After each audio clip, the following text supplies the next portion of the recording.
Ford has said that his reasoning for sending Ontarians to the polls is because he needs a, quote, strong mandate to deal with Trump. What do you make of that? And I think, doesn't he have like 79 of 124 seats in the legislature now?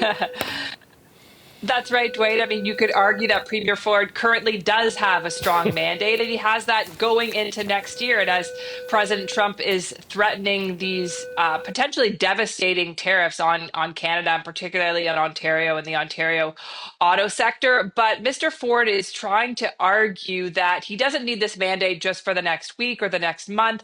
He needs it for the next 4 years. And that's how long Mr. Trump is going to be president. And he wants to take it to the people because he says he's going to have to potentially have some sort of bailout package worth tens of billions of dollars. And he argues that it's not fair to institute this without asking the public about this first. Now, of course, you could surmise that the premier who currently holds a majority government is not going to put this question to the public if he doesn't think he can win or keep that majority or even increase it. So there's certainly lots of political factors at play that go beyond Mr. Ford's initial reasoning that this is all because of Donald Trump and his tariff threats. And you segued perfectly for me. What are the political answers here, why he's doing this? What does Ford stand to gain from calling an early election like this?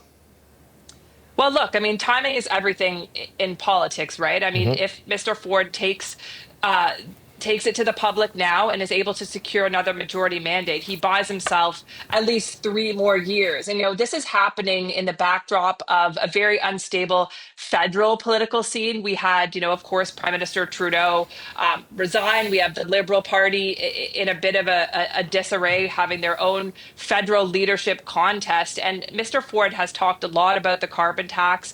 We've heard from political insiders the fact that Mr. Ford kind of wanted to go up against this concept with Ontario voters. Well, that opportunity is quickly fading away. And on the flip side, you have, the rise of the federal Conservative Party, Pierre Poilievre, and the uncertainty that might come if the Conservatives are to form a majority government in the spring or in the fall or whenever we see that federal election campaign eventually happen. And, there could be cuts associated with that potentially. And Mr. Ford might not want to face the public after that. He wants to go up against Trudeau, against the carbon tax, against an unpopular Liberal government in the province of Ontario. And he's also doing it at a time when he's riding pretty high in the polls. He's kind of got his Captain Canada hat on. He's the chair of the Federation right now. He's going out and he's been a very public face against Donald Trump and these tariffs. So he's trying to take kind of this political opportunity that is coming with his position as chair of the Council of the Federation against this more uncertain federal backdrop and trying to secure at least 3 more years of a majority government in Ontario. Is part of his thinking here that the opposition parties have less than a month now to campaign and may not be prepared for a race? Well, look, I mean, it shouldn't come as a surprise that Mr. Ford has been considering an early election. It's not something that's happened in recent days. It's been going on for months, but he is certainly facing more of an untested opposition. And certainly that's true when we're talking about Ontario Liberal leader Bonnie Crombie. She, of course, did win 3 times in Mississauga as the mayor. And so she's quite well known in the Greater Toronto area, but she hasn't undertaken a provincial campaign before. She doesn't have a seat in the legislature yet.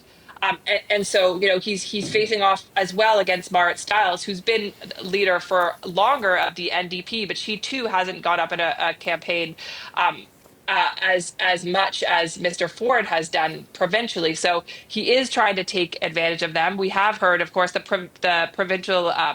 Progressive Conservatives have nominated all of their candidates at this point. The other parties have yet to do that, although the Liberals say they're in the process of nominating at least 100. The NDP are a bit further behind. We'll see how far they get. But he's certainly trying to take advantage of the fact that the PCs have raised more money. They're certainly riding higher in the polls, and they're up against more of an untested opposition, particularly when it comes to the Liberals.